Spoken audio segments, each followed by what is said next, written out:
తుఫాన్ ప్రభావంతో రాష్ట్రంలో కురుస్తున్న వర్షాలపై అధికారులు అప్రమత్తంగా ఉండాలని సీఎం రేవంత్ రెడ్డి ఆదేశించారు. ఈ మేరకు తుఫాన్ ఎఫెక్ట్కి సంబంధించిన అధికారులతో బుధవారం ముఖ్యమంత్రి సమీక్ష నిర్వహించారు. రాష్ట్రంలో వరి ధాన్యం, పత్తి కొనుగోలు కేంద్రాల్లో రక్షణ చర్యలు తీసుకోవాలన్నారు. ఉమ్మడి ఖమ్మం, వరంగల్, నల్గొండ జిల్లాల్లో అధిక ప్రభావం ఉందని చెప్పారు. రైళ్లు నిలిచిపోవడంతో ప్రయాణికులకు ప్రత్యామ్నాయ ఏర్పాట్లు చేయాలని సూచించారు. రెవెన్యూ, విద్యుత్, పంచాయతీరాజ్, ఆర్ఎండ్బి, వైద్యారోగ్య, పోలీస్, అగ్నిమాపక శాఖలు, ఎన్డీఆర్ఎఫ్ సిబ్బంది సమన్వయంతో పనిచేయాలని ముఖ్యమంత్రి సూచించారు. హైదరాబాద్ నగరంలో ప్రజల నుంచి వచ్చే వినతులకు జీహెచ్ఎంసీ, హైడ్రా, ఎన్డీఆర్ఎఫ్, అగ్నిమాపక శాఖ సిబ్బంది తక్షణమే స్పందించాలన్నారు. వరదలో చిక్కుకుపోయిన లోతట్టు ప్రాంతాల ప్రజలను సురక్షిత ప్రాంతాలకు తరలించాలని సీఎం ఆదేశించారు. చెరువులు, రిజర్వాయర్ల వద్ద నీటి స్థాయిపై పర్యవేక్షణ కొనసాగించాలన్నారు. నీటితో నిండిన రోడ్లు, కాజ్వేలపై రాకపోకల నిషేధం విధించాలని చెప్పారు. వర్షం కారణంగా పేరుకుపోయిన పారిశుద్ధ్య పనులు, దోమల నివారణకు సంబంధించి సీఎం పలు సూచనలు చేశారు. ప్రజాపాలన ప్రభుత్వంలో సంక్షేమం, అభివృద్ధికి ప్రజలు పట్టం కడుతున్నారు. జూబ్లీహిల్స్లో కాంగ్రెస్ పార్టీ గెలుస్తుంది అన్నారు మంత్రి పొన్నం ప్రభాకర్. జూబ్లీహిల్స్ అభివృద్ధి అధికార కాంగ్రెస్తోనే సాధ్యమన్నారు. అధికారంలో కాంగ్రెస్ పార్టీ ఉంది. బీఆర్ఎస్ కేంద్రంలో లేదు, రాష్ట్రంలో లేదు. దానికి ఓటు వేస్తే ఉపయోగం లేదన్నారు పొన్నం ప్రభాకర్. ప్రయాణించే బండి ఎక్కాలి, కానీ మూలకు పడ్డ కారు ఎక్కితే మీరు ముందుకు పోలేరన్నారు. జూబ్లీహిల్స్ అభివృద్ధి అధికార కాంగ్రెస్తోనే సాధ్యం. జూబ్లీహిల్స్ ఉప ఎన్నిక ఇద్దరు వ్యక్తుల మధ్య కాదు. ఎన్నిక కాంగ్రెస్ అభివృద్ధికి, బీఆర్ఎస్ అబద్ధాలకు మధ్య జరుగుతుందన్నారు పొన్నం. గత 10 సంవత్సరాలుగా అక్కడ టీఆర్ఎస్ శాసనసభ్యుడు ప్రాతినిధ్యం వహించినప్పటికీ ఆ నియోజకవర్గంలో పర్యటించే సందర్భంగా చూస్తే అధికార పార్టీ శాసనసభ్యుడిగా ఉన్న ఈ నియోజకవర్గం ఇంత నిర్లక్ష్యానికి గురైందా? గతంలో మేము అధికారంలో ఉన్నప్పుడు చేసిన పనులు తప్ప త్రాగునీటికి సంబంధించి కానీ, డ్రైనేజ్ సిస్టమ్ మీద కావచ్చు, ఇతరత్ర ఎక్కడ కూడా సింగిల్ పని జరగలేదు అనేటువంటి అంశాన్ని గమనిస్తే చాలా బాధ కలుగుతా ఉంది. కొన్ని రోజులు మా అభ్యర్థిని రౌడీది, ఒక backward class educated, highly educated candidate పట్టుకొని రౌడీది అని చెప్తా ఉన్నారు. ఇలా అవన్నీ మా ఆశీర్వచనంగా భావిస్తా ఉన్నారు మా అభ్యర్థికి. వాళ్ళ విమర్శ మా అభ్యర్థి యొక్క ప్రాధాన్యత, మా అభ్యర్థి యొక్క ప్రచార సరళిని చూసిన తర్వాత వాళ్ళకు భయపడి ఈ విధమైన విమర్శలు చేసే ప్రయత్నం చేస్తా ఉన్నారు. మీకున్నటువంటి భారతీయ జనతా పార్టీ నాయకత్వం టీఆర్ఎస్ పార్టీకి సరెండర్ పాలిటిక్స్ చేసినట్టుగా కనబడతా ఉంది. మీకు పైన నాయకత్వం ఢిల్లీలో దోస్తీ, గల్లీలో కుస్తీలో భాగంగా పోయినసారి పాపం పోటీ చేస్తే 20,000 చిల్లర వచ్చినట్టున్నాయి. ఈసారి 10,000 కూడా వస్తాయో రావో ఆలోచన చేయాల్సిన అవసరం ఉంది. అందుకే ప్రజలు అప్రమత్తం కావాలి. ఈ రెండు ఒకటే. ఇవాళ గెలిచే హైదరాబాద్ అభివృద్ధి, జూబ్లీహిల్స్ అభివృద్ధి ఆకాంక్షించే అందరూ కూడా ఈ రెండు పార్టీలు అధికారంలో ఉండి ఈ నియోజకవర్గ నిర్లక్ష్యం, ఈ నియోజకవర్గ ప్రజల పట్ల అలక్ష్యం చేసిండ్రు కాబట్టే ఇవాళ ఇక్కడ కాంగ్రెస్ గెలిపించే విధానంగా ముందుకు పోతా ఉన్నారు. జూబ్లీహిల్స్ ఉప ఎన్నికల ప్రచారంలో బీఆర్ఎస్ దూకుడు పెంచింది. కుల సంఘాలతో వరుసగా సమావేశాలు నిర్వహిస్తున్న బీఆర్ఎస్ వర్కింగ్ ప్రెసిడెంట్ కేటీఆర్ తాజాగా తెలంగాణ భవన్లో నిర్వహించిన మున్నూరు కాపు ఆత్మీయ సమ్మేళనంలో పాల్గొన్నారు. ఈ సందర్భంగా కేటీఆర్ కీలక వ్యాఖ్యలు చేశారు. కాంగ్రెస్ అభ్యర్థి నవీన్ యాదవ్ బెదిరింపులకు దిగుతున్నారని ఆరోపించారు. జూబ్లీహిల్స్ ఉప ఎన్నికల్లో బీఆర్ఎస్ గెలిస్తే ఏమైనా జరగొచ్చని, 3 ఏళ్ల వరకు ఎదురు చూడాల్సిన అవసరం ఉండదని తెలిపారు. కాంగ్రెస్ పైసలు ఇస్తే తీసుకోవాలని, కానీ ఓటు మాత్రం బీఆర్ఎస్కు వేయాలన్నారు. కత్తి వాళ్లకు ఇచ్చి యుద్ధం తమను చేయమంటే ఎలా అని ప్రశ్నించారు. కత్తి తమకు ఇవ్వాలని, కాంగ్రెస్తో యుద్ధం చేసే బాధ్యత తమదని స్పష్టం చేశారు. రేపు ఏం చేస్తారంటే కాంగ్రెస్ వాళ్ళు ఒకటే నమ్ముకున్నారు. ఇక వాళ్ళకి అర్థమైంది, మార్కెట్లో గిరాకీ లేదు, పతార లేదు, నమ్మేటోడు ఎవడు కనబడతలేడు. ఇక్కడ వాళ్ళ ఖుద్దు ఎమ్మెల్యేలే నమ్ముతలేరు. ఇక ఇంకెవడు నమ్మాలి బయట? అందుకే ఏం చేస్తారు, నాకరికి ఇక దిగుతారుగా బెదిరిస్తుడు మొదలు చూస్తురు కదా అని. నేను బెదిరిస్తుండు క్యాండిడేట్, ఇది నా అడ్డా, ఇడెవరని అట్లా ఇట్లా చేస్తా, ఇజ్జెత్తా అజ్జెత్తా అని బెదిరిస్తుడు. మరి ఇటువంటి వాళ్ళు గెలిస్తే పొరపాటున గెలిస్తే ఇడ్లీ బండోళ్ళు, చిన్న చిన్న వ్యాపారాలు చేసుకుంటోళ్ళు, వాళ్ళ దగ్గరికి మోపు గారిగా రౌడీలు వచ్చి హఫ్తా ఇస్తావా లేదా అని చెప్పి మళ్ళా బతకనిస్తారా? ఆలోచన చేయండి. లాస్ట్కు వాళ్ళు ఏమనుకుంటారు ఎరికేనా? దింపుడు గల్లం ఆశ అంటారు చూడు. దింపుడు గల్లం ఆశ ఏం పెట్టుకున్నారు వాళ్ళంటే, ఒక్కటే పెట్టుకున్నారు, ఆఖరికి పైసలు కొట్టి గెలవాలి అనుకుంటారు. ఎందుకంటే మీ ఒక్క దెబ్బకు మొత్తం రాష్ట్రానికి న్యాయం జరుగుతుంది. మీరు గిన్న గట్టి గుద్దుతే, మీరు గిన్న గట్టిగా కాంగ్రెస్ గుణపాఠం చెప్తే 4 కోట్ల మందికి లాభం అవుతుంది. ఏమవుతుంది దాంతో? ఇప్పుడు రేవంత్ రెడ్డికి బుద్ధి వస్తుంది. ఓహో, ప్రజలు కోపం మీద ఉన్నారు, నేను చక్కగా నడుపుతలేను కాబట్టి మరి ఒక ఇట్లా తీర్పిచ్చిండ్రు అని తెలివి వస్తుంది. లేకపోతే ఏమనుకుంటాడు రేవంత్ రెడ్డి, నేను 2,500 ఇవ్వకపోయినా నాకే గుద్దిండ్రు, నేను 4,000 ఇవ్వకపోయినా నాకే గుద్దిండ్రు, నేను ఇల్లు గులగొట్టిన కొంపల మీదకి బుల్డోజర్ పంపినా నాకే గుద్దుతుర్రు, మరి నేను చేసేది రైటు, నేను ఇట్లనే నడుస్తా అని చెప్పి తెల్లారి ఏ ఒక్క స్కీమ్ కూడా రాదు. అదే మీరు జూబ్లీ హిల్స్లో కాంగ్రెస్ డిపాజిట్ పోగొట్టి తీర్పిచ్చిరనుకో, ఏమైతే తెల్లారి దెబ్బకు దయ్యం దిగొస్తుంది. నెలకు 2,500 మా ఆడబిడ్డలందరికీ, 1 కోటి మంది ఆడబిడ్డలకు నెలకు 2,500 రూపాయలు వస్తాయి. బీజేపీ తెలంగాణ రాష్ట్ర కార్యాలయంలో బీజేపీ తెలంగాణ రాష్ట్ర అధ్యక్షులు ఎన్ రామచంద్రరావు అధ్యక్షతన ఈరోజు పార్టీ పదాధికారుల సమావేశం జరిగింది. ఈ సమావేశంలో పార్టీ జాతీయ ప్రధాన కార్యదర్శి సునీల్ బన్సాల్ ముఖ్య అతిథిగా పాల్గొన్నారు. అదేవిధంగా ఈ సమావేశంలో బీజేపీ శాసనసభ పక్ష నేత ఏలేటి మహేశ్వర్ రెడ్డి, జాతీయ కార్యవర్గ సభ్యులు గరికపాటి మోహన్ రావు పాల్గొన్నారు. ఈ సమావేశంలో రాబోయే కాలంలో పార్టీ బలోపేతం, విస్తరణకు చేపట్టాల్సిన కార్యాచరణపై దిశానిర్దేశం చేశారు. అదేవిధంగా జూబ్లీహిల్స్ ఉప ఎన్నికల్లో విస్తృత స్థాయిలో ప్రచారం నిర్వహించి పార్టీ విజయం కోసం కృషి చేయాలని పార్టీ రథసారథి రామచంద్రరావు పిలుపునిచ్చారు. ప్రధాని నరేంద్ర మోదీ ప్రభుత్వం చేపట్టిన సంక్షేమ కార్యక్రమాలు, అభివృద్ధి పథకాలను గడప గడపకు చేరేలా ప్రచారం ముమ్మరం చేయాలని సూచించారు. జూబ్లీ హిల్స్ లో మంచి వాతావరణం నిర్మాణం అయింది. ఇప్పుడే మన మహేశ్వర్ రెడ్డి గారు చెప్తా ఉన్నారు, మంచి పికప్ అయింది. అక్కడ ఇప్పుడు బీజేపీ గెలిచే అవకాశాలు కూడా చాలా ఉన్నాయి అని చెప్తా ఉన్నారు. కాబట్టి బీజేపీకు జూబ్లీ హిల్స్ లో గెలుపు తప్పకుండా అవుతుందని చెప్పి నేను పూర్తిగా నమ్ముతున్నాను. గెలుస్తున్నాం. తర్వాత మనకు ఉన్నటువంటి ఒక సంకేతాలు కూడా ఏంటంటే, నిన్న మనతో భయపడిన సీఎం కూడా అక్కడ అన్ని రకరకాల వాగ్దానాలు ఇస్తా ఉన్నారు. బీఆర్ఎస్ ఆల్మోస్ట్ ప్రజలు మర్చిపోతా ఉన్నారు. అక్కడ ప్రధానమైన పోటీ మీకు ఇంతకుముందు చెప్పినట్టు మళ్ళీ చెప్తున్నది ఎంఐఎం బీజేపీ మధ్యనే ఉంది పోటీ. కాంగ్రెస్ పార్టీకి క్యాండిడేట్ లేరు కాబట్టి మనం అదే ఇంకా ఏదో ఆలోచన మనం ఉన్నాం, ప్రజలు కూడా అదే ఆలోచన ఉన్నారు. రౌడీ సీటరు ఇవన్నీ నీకు చెప్పాలి, కానీ అక్కడ పోలీస్ స్టేషన్ బయట ఎవరయ్యే వ్యక్తి క్యాండిడేట్ కావాలా, లేకుంటే ప్రజల్లో తిరిగే క్యాండిడేట్ కావాలా అనే ఆలోచన ఈరోజు ప్రజలు ఉన్నారు.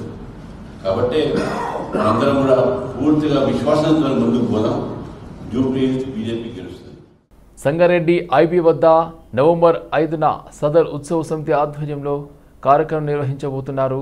సంగారెడ్డి పట్టణంలోని ఐబీ వద్ద నవంబర్ 5న నిర్వహించనున్న సదర్ సమ్మేళనం పోస్టర్ను టీపీసీసీ వర్కింగ్ ప్రెసిడెంట్ జగ్గారెడ్డి ఆవిష్కరించారు. సదర్ ఉత్సవ సమితి ఆధ్వర్యంలో ఈ కార్యక్రమం నిర్వహించనున్నారు. పోస్టర్ ఆవిష్కరణ కార్యక్రమంలో సదర్ ఉత్సవ సమితి ప్రతినిధులతో పాటు కాంగ్రెస్ నేతలు కూనా సంతోష్, కిరణ్ గౌడ్ తదితరులు పాల్గొన్నారు.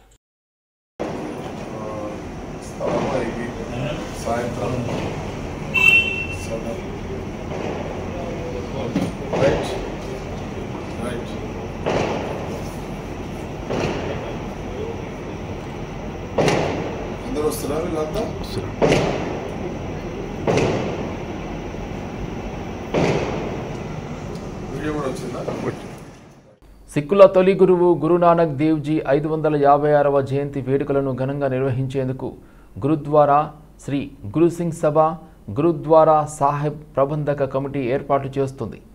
ప్రకాష్ ఉత్సవ్ పేరిట నవంబర్ 1 నుండి 5 వరకు తెలంగాణ వ్యాప్తంగా ఘనంగా నిర్వహించనున్నట్లు ప్రబంధక కమిటీ సభ్యులు తెలిపారు. అఫ్జల్గంజ్లోని గురుద్వార్లో ఏర్పాటు చేసిన సమావేశంలో వేడుకలకు సంబంధించి కరపత్రాన్ని ఆవిష్కరించారు. నవంబర్ 1న సికింద్రాబాద్ గురుద్వార్ సాహెబ్ నుండి, నవంబర్ 3న అఫ్జల్గంజ్ గురుద్వార్ శ్రీ గురు సింగ్ సభ నుండి రంగురంగుల నగర్ కీర్తనలు, పవిత్ర ఊరేగింపులు నిర్వహించనున్నట్లు తెలిపారు. ప్రత్యేక వాహనంలో మత గ్రంథం గురు గ్రంథ్ సాహెబ్ను ఊరేగించనున్నట్లు వెల్లడించారు. ఈ ఊరేగింపుల్లో సంప్రదాయ విన్యాసాలైన కత్తి, కర్రసాములు, గుట్కా విన్యాసాలతో పాటు పంజాబ్ నుండి మార్షల్ ఆర్ట్స్ కళాకారులు, పంజ్ ప్యారాలు, సబాద్ కీర్తనలు ప్రధాన ఆకర్షణగా ఉంటాయని పేర్కొన్నారు. 24 అక్టోబర్ నుంచి గురుద్వారా సాహిబ్ హైదరాబాద్, ఇంకా 25 అక్టోబర్ నుంచి గురుద్వారా సాహిబ్ సికింద్రాబాద్ के प्रभात फेरी शामिल अभी 31 वరకు కొనసాగుతాయి.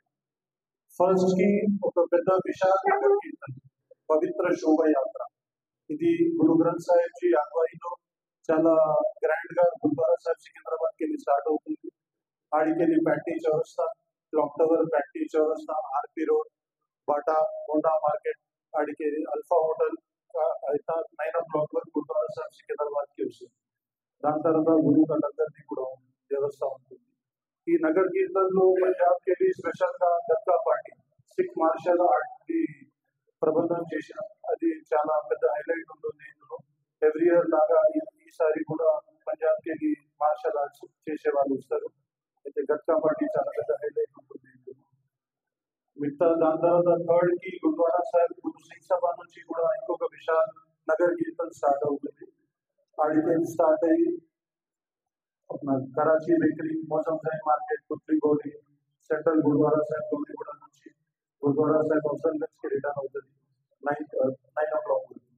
थर्ड की आरोज కూడా अपना गद्का पार्टी पंजाब के लिए लोकल गद्का पार्टी మన స్త్రీ సత్సంగ్ జత్తా దేరా జత్తా వీళ్ళందరూ కీర్తన ప్రోగ్రామ్స్ కూడా ఉంటాయి. ఇందులో చాలా పెద్ద సంఖ్యలో భాగం కూడా తీసుకుంటారు వేరే కమ్యూనిటీ వాళ్ళు. దీని తర్వాత ఫోర్త్ కి రాత్రి గురుద్వారా సాహిబ్ సికింద్రాబాద్, అక్కడ రాత్రి కీర్తన దివాన్. గుండె చికిత్సతో జీవితానికి భరోసా ఇవ్వవచ్చని డాక్టర్ ప్రమోద్ కుమార్ స్పష్టం చేశారు. గత 2 దశాబ్దాలుగా 3,000కు పైచిలుకు హృద్రోగులకు వైద్య చికిత్స అందించి గుండె సంరక్షణలో తనదైన ముద్ర వేసుకున్నారు. ఇప్పటి వరకు 20,000కు పైగా పీటీసీఏ శస్త్రచికిత్సలను విజయవంతంగా నిర్వహించిన ఆయన అందులో 3,000 మందికి పైగా రోగులను క్రమపద్ధతిలో ఫాలోఅప్ చేసి అరుదైన రికార్డును నెలకొల్పినట్లు స్పష్టం చేశారు. ఇది ప్రపంచవ్యాప్తంగా ఒక వైద్యుని ఆధ్వర్యంలో నిర్వహించిన అతిపెద్ద ఫాలోఅప్గా రికార్డు సృష్టించారు. క్లినికల్ ఖచ్చితత్వం, రోగి భద్రత, మానవతా సేవతో కూడిన ఆయన నిబద్ధతకు నిదర్శనంగా నిలిచిందన్నారు. కేవలం ఒక శస్త్రచికిత్స మాత్రమే కాదని ఆ రోగికి జీవితంపై ఆశ, ధైర్యం కల్పించాలని వివరించారు. అంటే ఇప్పుడు గుండె రక్తనాళాల్లో ఏవైతే పూడికలు ఉంటాయో వాటిని తొలగించడానికి పూర్వం బైపాస్ ఆపరేషన్ మాత్రమే ఉండేది.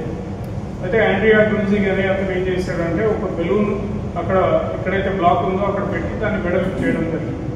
దాని తర్వాత యాంజియోగ్రామ్లో చూస్తే అది ఓపెన్ అయిపోయింది బెస్ట్. సో దానికి నాంది పడింది అనమాట. బెలూన్ యాంజియోప్లాస్టీ చికిత్సా విధానం కూడా మనం బైపాస్ లేకుండా చేయొచ్చు అనేది మొదలైంది 77. అయితే అది చేసినప్పుడు ఏంటంటే ఒక్కొక్కసారి వెంటనే పేషెంట్కు ఆ రోజు నైట్ రక్తం గడ్డగట్టడం, లేకపోతే వాళ్ళు ఎమర్జెన్సీ బైపాస్ పోవాల్సిన అవసరం ఏర్పడింది. సో దీని గురించి కొన్ని పరిశోధనలు చేసి ఒక 10 సంవత్సరాల తర్వాత స్టెంట్ అనేది కనిపెట్టారు. స్టెంట్ అంటే మనం మామూలు బాల్ పాయింట్ పెన్లో స్ప్రింగ్ ఎట్లా ఉంటుందో అట్లా ఉంటుంది. దాన్ని కూడా ఈ తొడ ద్వారా అక్కడికి తీసుకెళ్లి బెలూన్ చేసిన తర్వాత అక్కడ స్టెంట్ అమర్చడం అనేది జరిగింది. దీని ద్వారా ఏంటంటే వెంటనే ఆ వయసులు మూసుకుపోవడము, హార్ట్ అటాక్ రావడము, ఎమర్జెన్సీ బైపాస్ సర్జరీ అనేది తగ్గింది. అంటే 87లో వచ్చింది. మొట్టమొదటి స్టెంట్ వచ్చినప్పుడు స్టెయిన్లెస్ స్టీల్తో తయారైంది. ఆ స్టెయిన్లెస్ స్టీల్ వల్ల ఏంటంటే అక్కడ రియాక్షన్ వచ్చి కొన్నిసార్లు అందులో మళ్ళీ బ్లాకేజ్ రావడం అనేది జరిగింది. అది నార్మల్గా 20% మందిలో రీనారోయింగ్, రీస్టినోసిస్ అంటారు. అదే డయాబెటిక్ పేషెంట్స్లో అయితే అప్ టు 50% కూడా వచ్చింది. ఆ రోజుల్లో ఏంటంటే రీస్టినోసిస్ అయితే మళ్ళీ చికిత్సా విధానం లేదు, బైపాస్ సర్జరీకి పోవాల్సి వచ్చింది. సో మనం ఏదైతే అవాయిడ్ చేయడానికి కనిపెట్టాము. కూకట్పల్లి పోలీస్ స్టేషన్ పరిధిలో చోరీకి గురైన 30 సెల్ ఫోన్లను బాధితులకు అందజేశారు కూకట్పల్లి ఏసీపీ రవికిరణ్ రెడ్డి. ప్రస్తుతం ఉన్న లేటెస్ట్ టెక్నాలజీ ద్వారా గత నెల నుండి ఈ ఫోన్లని రికవరీ చేయడం జరిగిందని వెల్లడించారు. ఫోన్ పోగొట్టుకున్న వారు వెంటనే ఫిర్యాదు చేస్తే వాటిని ట్రేస్ చేసేందుకు వీలుంటుందని ఈ సందర్భంగా ఆయన వెల్లడించారు. చోరీకి గురైన ఫోన్లు ఆన్ చేసి ఇంటర్నెట్ వాడినా సరే దొంగలను పసిగట్టవచ్చని ఆయన అన్నారు. బాలానగర్ డీసీపీ సురేష్ కుమార్ నేతృత్వంలో కుకట్పల్లి పోలీసులు సెల్ ఫోన్స్ చోరీ కేసును ఛేదించారు అని ఆయన పేర్కొన్నారు. ఈ సందర్భంగా కేసు పరిష్కారంలో కీలకంగా వ్యవహరించిన అధికారులను ఆయన ప్రశంసించారు. ఈ సెల్ ఫోన్లు మార్కెట్లో పొడగొట్టుకునే కానీ లేకపోతే మార్కెట్లో దొంగతనమైన సెల్ ఫోన్లు కానీ వాటిని మేము కొత్త టెక్నాలజీ ఉపయోగించి అందులో భాగంగా మేము ఈ సెల్ ఫోన్లు రికవరీ చేయడం జరిగింది. ఆల్మోస్ట్ ఒక 52 సెల్ ఫోన్లను రికవరీ చేయడం జరిగింది. ఇది గత 6 నెలల నుంచి మన దగ్గర రిపోర్ట్ అయిన కేసుల్లో భాగంగా ఇవి రికవర్ చేయడం జరిగింది. వీటిని కూడా మనం అందరం ఇప్పుడు బాధితులకు వాళ్ళ ఫోన్లు హ్యాండ్ ఓవర్ చేయడం జరుగుతుంది. ఈ విషయంలో మా డిటెక్టివ్ ఇన్స్పెక్టరు, మళ్ళా బాష్పల్లి ఇన్స్పెక్టరు, మా ఎస్హెచ్ఓ గారు సుబ్బారావు గారు, అదేవిధంగా కొంతమంది మా కానిస్టేబుల్స్ కూడా ఉన్నారు.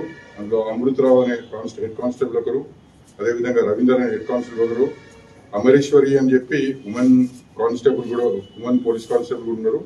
అదేవిధంగా అజం అలీ, నాగార్జున రెడ్డి, కృష్ణ, ఈ కూకట్పల్లి పిఎస్కి సంబంధించి నిరంజన్ అండ్ కనకయ్య అని చెప్పి బాచ్పల్లి పిఎస్ కి సంబంధించి వీళ్ళందరూ కూడా బాగా కష్టపడి ఈ విషయంలో ఈ దాదాపుగా చాలా వర్త్ ప్రాపర్టీయే. ఎందుకంటే ఇందులో సామ్సంగ్ మొబైల్ కి సంబంధించి 12 ఫోన్లు ఉన్నాయి.